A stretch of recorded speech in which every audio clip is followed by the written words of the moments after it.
Assalamu alaikum dear students, welcome back to the grammar of science, and today we are going to discuss the heart.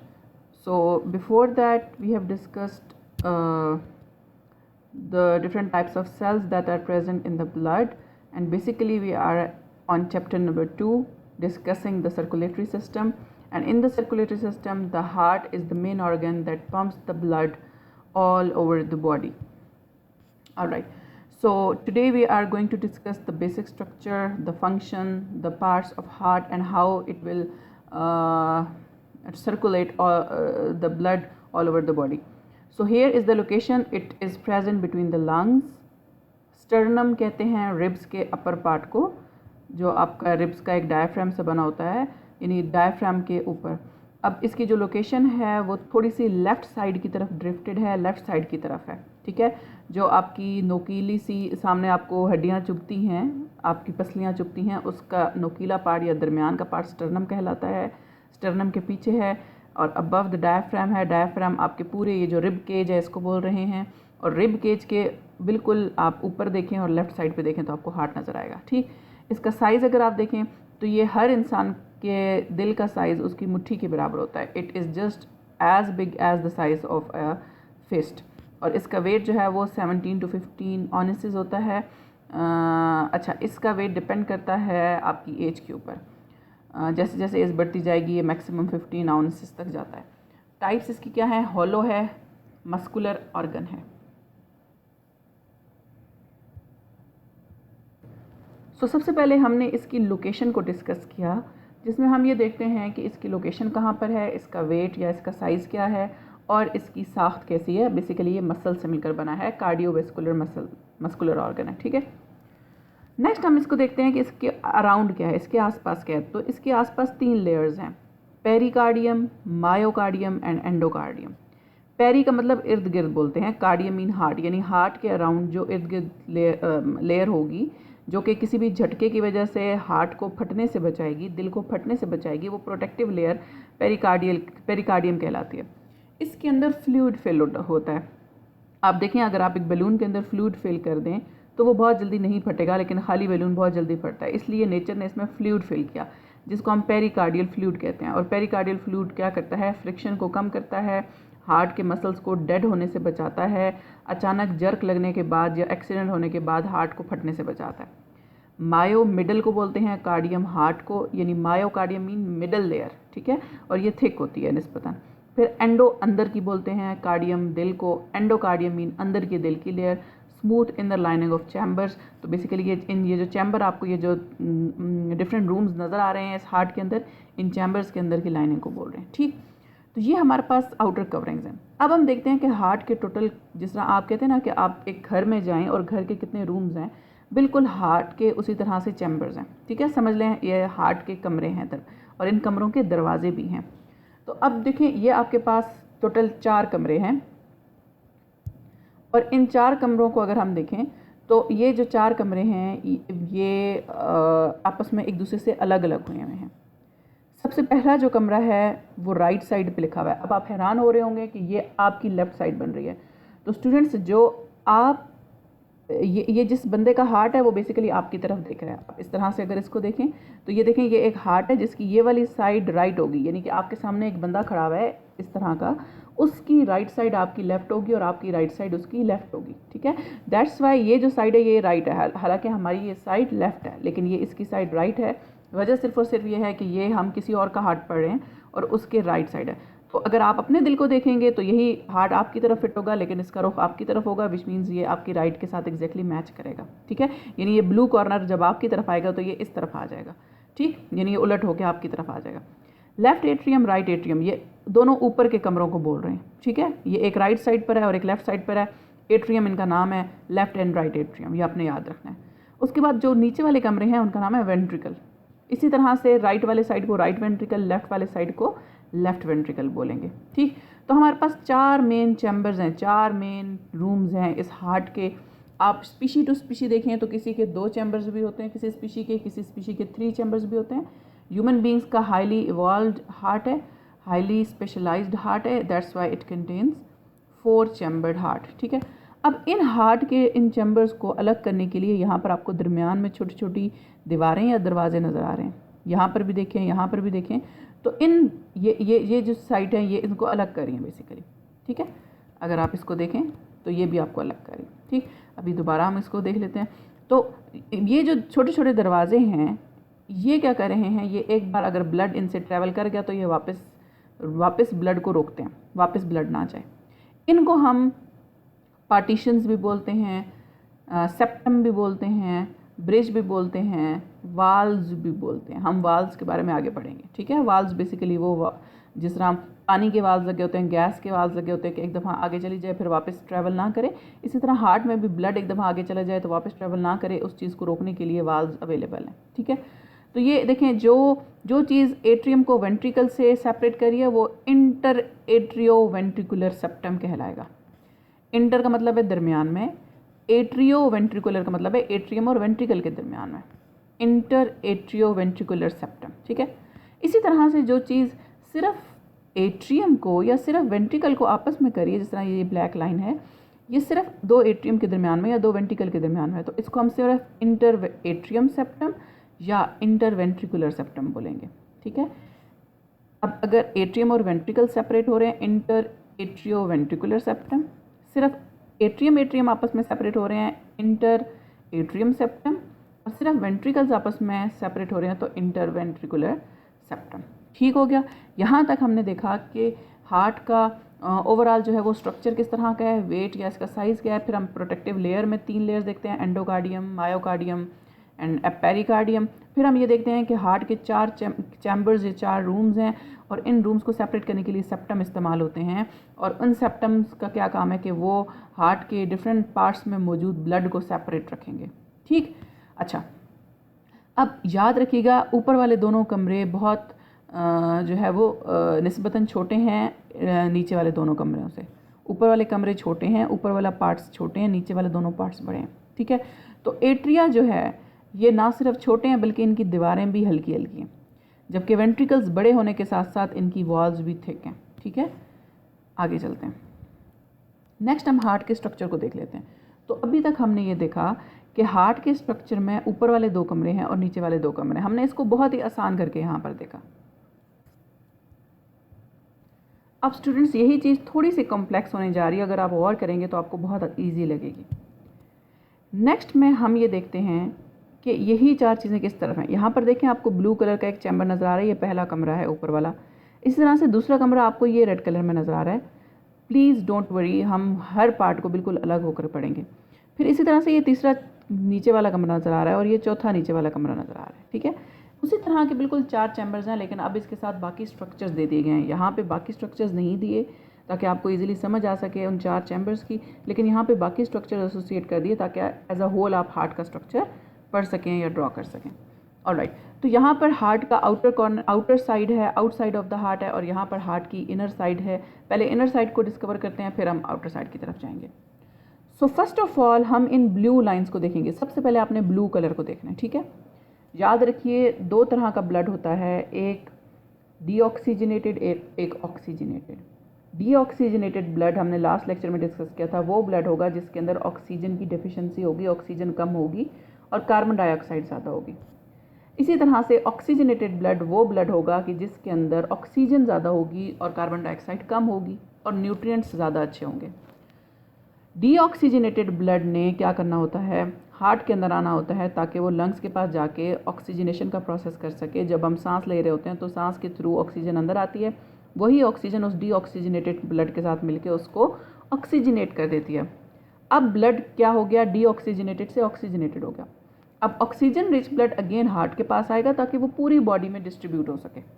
ये cycle हम आगे पूरा पढ़ेंगे, अभी तक सिर्फ इतना समझ लीजिए कि हम डीऑक्सीजनेटेड ब्लड को ब्लू से रिप्रेजेंट कर रहे हैं और ऑक्सीजनेटेड ब्लड को रेड कलर से रिप्रेजेंट कर रहे हैं। याद रखिए ब्लड का कलर सिर्फ एक जैसा ही रहता है, रेड कलर का ही रहता है, ब्लू नहीं होता। लेकिन हम यहाँ पे डिफ्रेंशिएट इसलिए कर रहे हैं क्योंकि ऑक्सीजन रिच ब्लड का डार्कर रेड कलर होता है, ठीक है, ब्राइट रेड कलर होता है, एंड ऑक्सीजन डेफिसिट ब्लड का थोड़ा सा कलर पेल हो जाता है, कम हो जाता है, कम रेडिश हो जाता है, होता रेड ही है, ठीक है। अब हमने सिर्फ अभी ब्लू कलर को देखना है, तो ब्लू कलर में आप देखें, समझ लें कि ये सीढ़ियाँ हैं जो कि इन कमरों में जाने के लिए हैं। तो जो सबसे पहला कमरा आएगा वो कौन सा है, फिर दूसरा कमरा कौन सा है, और फिर ब्लड किस तरह से डिस्ट्रीब्यूट होगा। तो हम सिर्फ अभी ब्लू कलर के कमरों को डिस्कस कर रहे हैं। ब्लू कलर को आप देखते जाएं।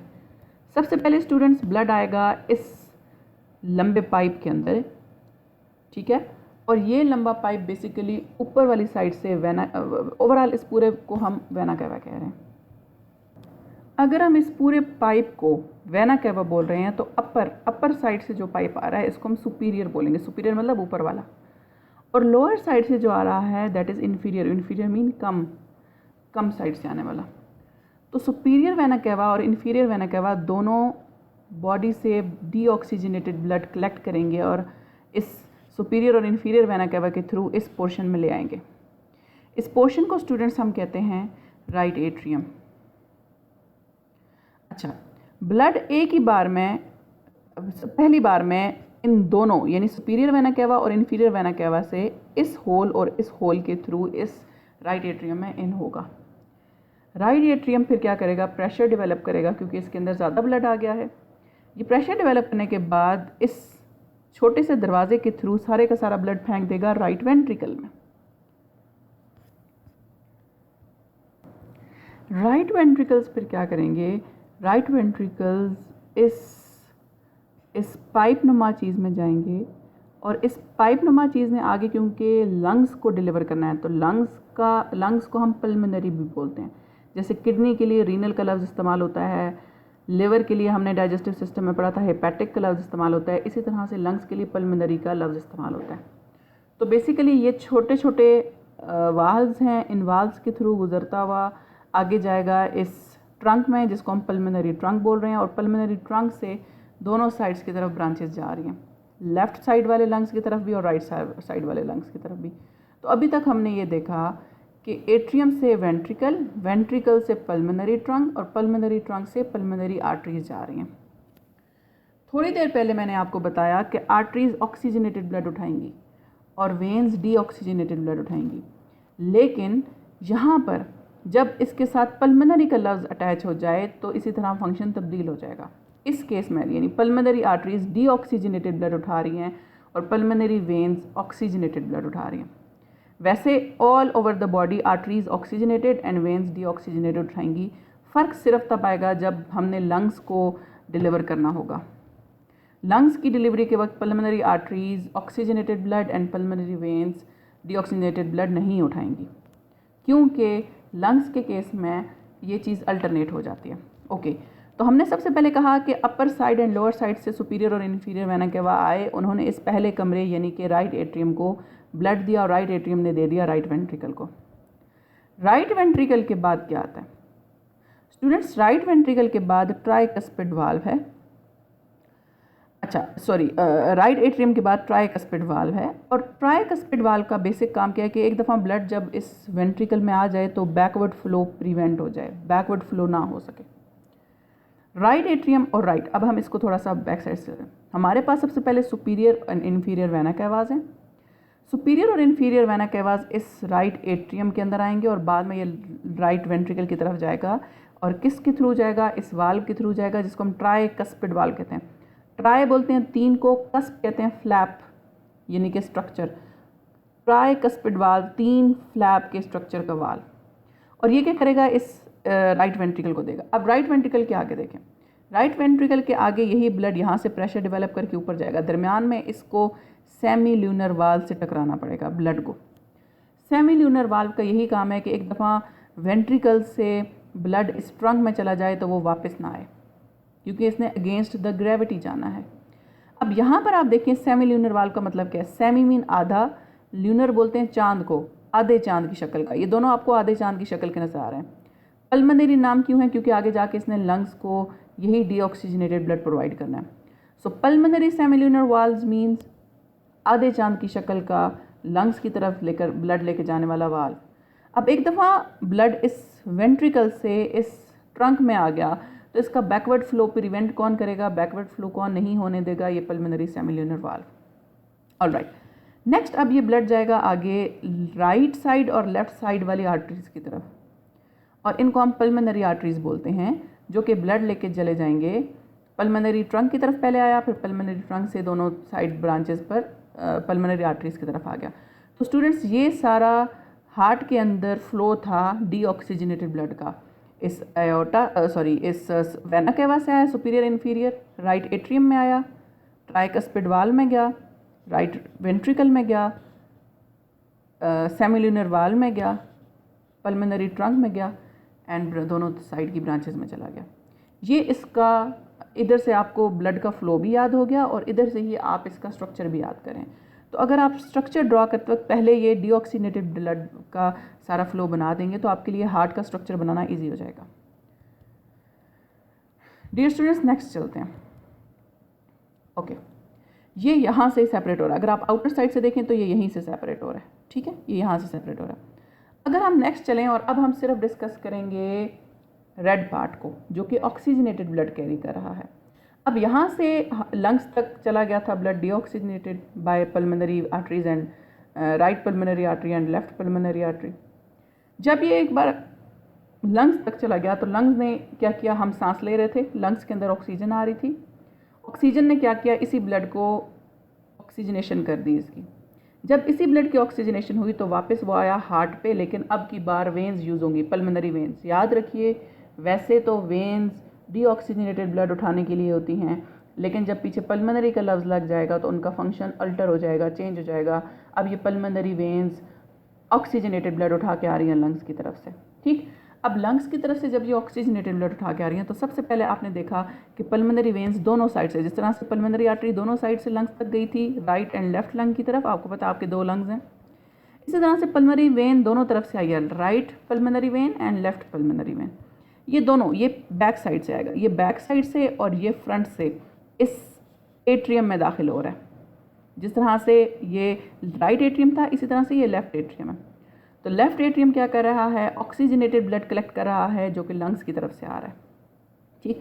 अब लेफ्ट एट्रियम नीचे उसने ब्लड को मूव कराना है लेफ्ट वेंट्रिकल में, और लेफ्ट एट्रियम ने जब लेफ्ट वेंट्रिकल में ब्लड को मूव कराना है तो दरमियान में इसी तरह का वाल्व आएगा जिस तरह से राइट एट्रियम और राइट वेंट्रिकल में आया था।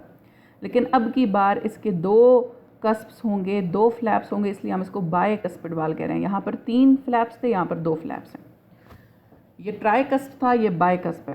तो बाय कस्पिड वाल से डाउनवर्ड ब्लड आएगा इनटू द लेफ्ट वेंट्रिकल, और लेफ्ट वेंट्रिकल क्या करेगा, इस ब्लड को अपने अंदर कलेक्ट होने देगा। जब इनफ प्रेशर डेवलप हो जाएगा तो ये इस जहाँ से 7 नंबर लिखा हुआ है, यहाँ से ये मूव करेगा एयोटिक सेमिल्यूनर वॉल में। अब याद रखें, यहाँ से ये पल्मोनरी में मूव कर रहा था डीऑक्सीजनेटेड, यहाँ पे ये एयोटिक में मूव कर रहा है। वजह क्या है, क्योंकि इसके बाद लंग्स ने आना है और इसके बाद एयोटा ने आना है। एक बार जब ये एयोटिक मतलब एयोटा का, सेमिल्यूनर आधे चांद की शक्ल का, ये आधे चांद की शक्ल का, अभी ये क्योंकि खुला हुआ है तो इस वजह से इसके आधे चांद वाली शक्ल नज़र नहीं आ रही, अदरवाइज ये बिल्कुल आधे चांद की शक्ल का होता है, जैसे आपको यहाँ पर नज़र आ रहा था डीऑक्सीजनेटेड ब्लड के केस में। जब ये मूव करेगा एयोटा के अंदर, तो अब एयोटा क्या करेगा, इसको पहले एयोटिक आर्क में लेकर आएगा। एयोटिक आर्च या एयोटिक आर्क क्या करेगी, इसको ऑल ओवर द बॉडी फैला देगी। जैसे आपको 3 आगे वाल्व नज़र आ रहे हैं, एक हेड रीजन की तरफ चला जाएगा, एक शोल्डर रीजन की और लोअर रीजन की तरफ, और दूसरा भी लोअर रीजन की तरफ चला जाएगा, यानी टमी एंड आपकी लेग्स में ब्लड, ऑक्सीजनेटेड ब्लड डिस्ट्रीब्यूट करेगा। याद रखिए, ये जो वेंट्रिकल है इसके अंदर ज़्यादा प्रेशर डेवलप होता है क्योंकि इसने पूरी बॉडी को ब्लड सप्लाई करना है। अब अगर आपसे क्वेश्चन आ गया कि सबसे मजबूत और सबसे ज़्यादा प्रेशर वाली जगह कौन सी है हार्ट की, that is the left ventricle, क्योंकि इसने पूरी बॉडी को डिस्ट्रीब्यूट करना है ब्लड, ठीक है। आप राइट वेंट्रिकल नहीं लिख सकते क्योंकि इसने पूरी बॉडी को डिस्ट्रीब्यूट नहीं करना। लंग्स बिल्कुल पास हैं दिल के, हार्ट के बिल्कुल पास हैं लंग्स, लेकिन पूरी बॉडी को डिस्ट्रीब्यूट करने के लिए we need to have enough pressure. So this pressure will be developed by left ventricle and then it will help the blood to circulate all over the body. और पूरी body की आपको पता है कितनी लंबी जो है वो आर्टरीज़ हैं। अब एयोटा से आर्टरीज़ निकल रही हैं और आर्टरीज़ पूरी बॉडी को ब्लड प्रोवाइड कर रही हैं। तो यहाँ तक आपका डीऑक्सीजनेटेड ब्लड और ऑक्सीजनेटेड ब्लड का रास्ता मुकम्मल हो गया। स्टूडेंट्स, आप लोगों को अगर समझ नहीं आई, आप लोग एकदम फिर जाएं, इसी चीज़ को दोबारा सुने। अगर फिर भी समझ नहीं आई, यू कैन कमेंट बिलो, और मैं इसके बाद फिर आपको थोड़ा और आसान करके समझा दूँगी, ठीक। अच्छा, अब अगर हम इसके आउटर स्ट्रक्चर की तरफ जाएँ तो आउटर स्ट्रक्चर में हमें कुछ अपनी आर्टरीज़ और अपनी वेन्स नज़र आ रही हैं। तो याद रखिए, ये जो आर्टरीज़ और वेन्स हैं, ये हार्ट के अपने मसल्स को भी तो ऑक्सीजनेटेड ब्लड चाहिए, हार्ट के अपने मसल्स का भी तो वेस्ट बन रहा है। तो ये जो कोरोनरी साइनस है या कोरोनरी प्लेस है, ये क्या करता है, हार्ट के अपने मसल्स को न्यूट्रिएंट रिच ब्लड प्रोवाइड करता है। ठीक है, बाकी इसमें भी आपको एओर्टा नज़र आ रहा है, सुपीरियर वेना केवा और इन्फीरियर वेना केवा उसी तरह से नज़र आ रहा है, पल्मोनरी आर्टरीज उसी तरह से नज़र आ रही हैं। बस एक कोरोनरी आर्टरी या कोरोनरी साइनस, साइनस स्पेस को बोल रहे हैं, कोरोनरी साइनस है ये सारा, और इसमें coronary arteries and coronary veins हैं, ताकि हार्ट के अपने मसल्स को गुड ब्लड प्रोवाइड कर सकें और बैड ब्लड इससे दूर लेके जा सकें। अच्छा, यहाँ पर आपको कुछ और चीज़ें भी नज़र आ रही हैं, इंटरवेंट्रिकुलर सेप्टम, जिनका हम फर्स्ट स्लाइड में, आज की फर्स्ट स्लाइड में इसका तज़किरा कर चुके हैं। दो वेंट्रिकल्स को दरमियान में सेपरेट करने के लिए जो चीज़ यूज़ होगी दैट इज़ इंटरवेंट्रिकुलर सेप्टम। इस तरह से दो एट्रियम को सेपरेट करने, यहाँ पर नहीं नज़र आएगा, हार्ट के बैक साइड पर नज़र आएगा, स्ट्रक्चर ये फ्रंट साइड दिखा रहा है, so that is inter atrial septum.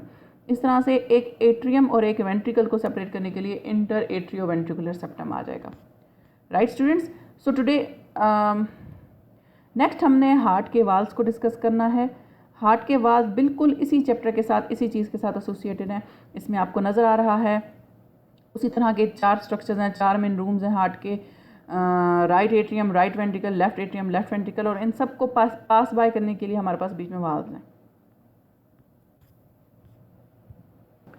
लेकिन डियर स्टूडेंट्स, हम इसको नेक्स्ट लेक्चर में डिस्कस करेंगे क्योंकि ये एक अलग टॉपिक है, and afterward we will discuss the next thing, that is next thing में हमारे पास फिर हार्ट का फ्लो आ जाता है, जो कि हम आज डिस्कस कर चुके हैं। इसको हम एकदम फिर टच देंगे, तो ये सारी चीज़ें जो है वो हम नेक्स्ट लेक्चर में डिस्कस करेंगे। ठीक है, अभी तक हमने जस्ट हार्ट के 2 स्लाइड्स पढ़ी हैं, that was related to the circulation inside the heart, the structure of heart, और ओवरऑल हार्ट के आउटर स्ट्रक्चर में क्या है। यहाँ पर हमने साइज़ को डिस्कस किया, यहाँ पे हमने इसके वेट को डिस्कस किया, हमने इसके अंदर मौजूद डिफरेंट लाइनिंग्स को डिस्कस किया, एंडोकार्डियम, मायोकार्डियम, फिर हमने हार्ट के चैम्बर्स को डिस्कस किया, फिर हमने डीऑक्सीजनेटेड ब्लड का सारा रास्ता जो है वो डिस्कवर किया, और फिर हमने उसके बाद ऑक्सीजनेटेड ब्लड का सारा रास्ता डिस्कवर किया। Let me know in case you have any query, और मैं आपकी क्वेरीज़ को नेक्स्ट लेक्चर में सॉल्व करने के बाद जो है वो नेक्स्ट लेक्चर बनाऊंगी। Thank you so much students, अल्लाह हाफिज़।